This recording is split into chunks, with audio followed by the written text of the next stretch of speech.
Kalimpong tour part 2। হোটেলে পৌঁছেই আমরা ফ্রেশ হয়ে চলে গেলাম লাঞ্চ করতে।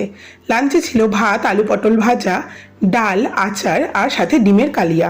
লাঞ্চ করে হাঁটতে হাঁটতে চলে গেলাম একটা মনেস্ট্রিতে। মনেস্ট্রিটা ছিল 5 মিনিটের ওয়াকিং ডিস্টেন্সে। সেখান থেকে চলে গেলাম মনেস্ট্রির মিউজিয়ামে।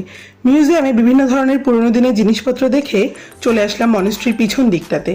এখানে ছিল একটা বিশাল বড় গৌতম বুদ্ধের মূর্তি, সাথে পাহাড়ের একটা অসাধারণ ভিউটা এনজয় করতে কিছুক্ষণ বসলাম। এরপর চারদিকটা একটু হেঁটে হেঁটে ঘুরে দেখলাম, দেখে আবার ফিরে আসলাম হোটেলে এসেই কিছুক্ষণ রেস্ট করে চলে গেলাম কালিম্পং মেন টাউনে। সেখানে গিয়ে চারদিকে একটু ঘুরে চলে গেলাম একটা চাইনিজ রেস্টুরেন্টে। সেখানে গিয়ে অর্ডার করলাম অথেন্টিক থুকপা। এরপর চলে আসলাম হোটেলে।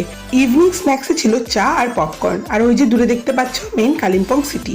এরপর রাতে ডিনার করে ঘুমিয়ে পড়লাম। Follow for next part. Thank you.